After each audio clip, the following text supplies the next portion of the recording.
La Grecia clásica comprendió el periodo entre la revuelta de Jonia, año 499 a.C., cuando termina la época arcaica, y el reinado de Alejandro Magno, 336 a.C., 323 a.C., cuando comienza la época helenística, o de un modo más genérico, los siglos V y VI a.C. Ah, caray, eso sí me interesa. Estas ciudades eran tan pequeñas que se podían recorrer en 2 días. ¡Qué cool!, ¿no crees?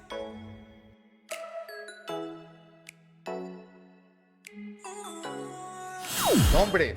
¡Unos genios! Su forma de gobierno era la democracia. Esto sustituyó a la oligarquía. Su economía estaba basada en el modo de producción esclavista. Te preguntarás, ¿a qué se refiere? Te platicaré. Esto se refiere a que las fuerzas de trabajo estaban sometidas a la esclavitud. En otras palabras, a los trabajadores no se les pagaba y eran propiedad de sus patrones. Eso no me lo esperaba. Lo más interesante era su arte. Comenzaremos con la pintura. Esto se observó principalmente en la decoración de ánforas, platos, vajillas, cuya comercialización eran negocios muy productivos en la antigua Grecia. Posteriormente, al pasar el tiempo, aparecieron los primeros dibujos de plantas y animales enmarcados por guardas denominadas meandros.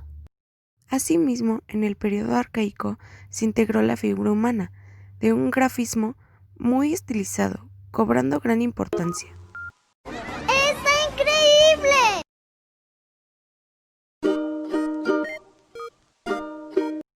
Cosa bonita. Cosa bien hecha. En el tema de la escultura, comenzaron a realizar figuras humanas hechas de materiales maleables, como la arcilla, marfil o cera. No fue hasta el periodo arcaico que los griegos comenzaron a trabajar la piedra. ¡Ay, qué fácil! Los motivos más comunes de las primeras obras eran sencillas estatuas de muchachos llamados curos y muchachas también llamadas cores. Estas eran de forma lisa y redondas. Estas figuras plasmaban en piedra belleza ideal, teniendo similitud con las esculturas egipcias.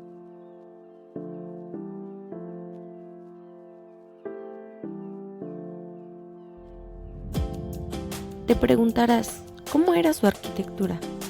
Creo que es muy obvio que sí. Es impresionante su desarrollo en la arquitectura. Esto se debe a que solo lo que importaba era la enormidad de las construcciones. Sin embargo, posteriormente surgió un conjunto de principios de equilibrio, proporción y medida, que se conocieron como órdenes, de los cuales existieron 3, a saber, el orden dórico, el jónico y el orden corintio. ¿Entiendes, verdad? Temo que no. Iniciaremos con el orden dórico. Sus principales características se establecieron alrededor de los años 600, antes de la era de Cristo, y las edificaciones más representativas de esta etapa son el templo de Artemisa y también el templo de Poseidón. Este orden se definía por la ausencia de basa en la columna, que era acanalada de arista vivas. En el friso, parte del entablamiento, existía la alternancia de trifijo y metopas, que eran decoradas con relieves de esencias mitológicas. De igual manera, lo que lo distinguía era un capitel sobrio, es decir, sin molduras añadidas.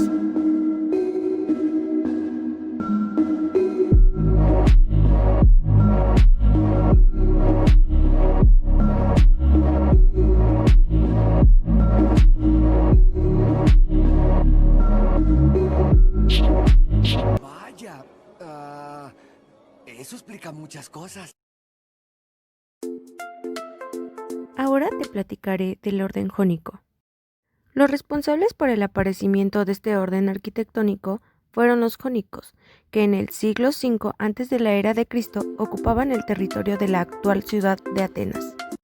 Así, la Acrópolis de Atenas se impone como uno de los paradigmas de este estilo de edificación. Los aspectos que distinguían a las edificaciones del orden jónico eran los siguientes. La columna tenía estrías o listeles y contaba con una base moldurada. Asimismo, el capitel tenía 2 volturas que flanqueaban el equino, decorado con ovas y el estragalo. En el friso, los triglifos y las metopas estaban ausentes. Una hora después, 2 horas después, 346 minutos más tarde. Por último, sigue el orden corintio. Comienza a finales del siglo V antes de la era de Cristo, pues fue la opulencia de la ciudad de Corintio que se propuso a cambiar el orden jónico para tornarlos más ornamentales. Esto se explica debido al estilo de vida de los habitantes de esta ciudad, que estaban marcando por la riqueza y abundancia, y en consecuencia por el lujo. El templo de Zeus olímpico en Atenas fue la primera estructura que se rigió bajo los parámetros de este elegante estilo. Los romanos lo adoptaron y este orden fue predominante en sus edificios.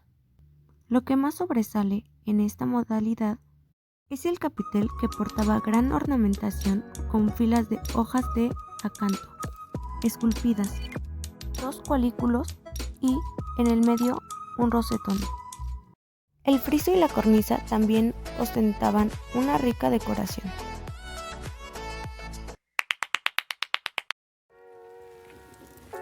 Por último, te contaré algunos datos curiosos.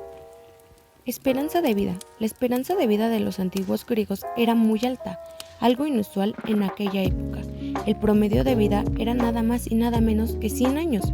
La razón, llevaban un estilo de vida muy saludable, dieta mediterránea y ejercicio físico. Dinero en la otra vida. Cuando alguien moría, sus familiares le colocaban una moneda en cada ojo. Los griegos creían que los difuntos tenían que cruzar un río, y la única manera de hacerlo era en la barca de Caronte, para la cual había que pagar un precio. En los meses antes de los antiguos Juegos Olímpicos no se permitían las guerras.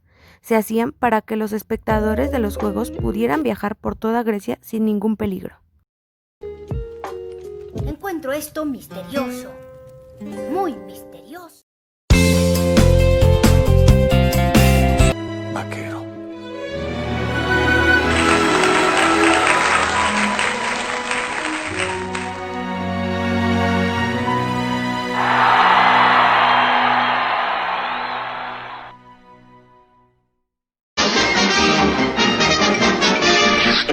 Eso es todo, amigos.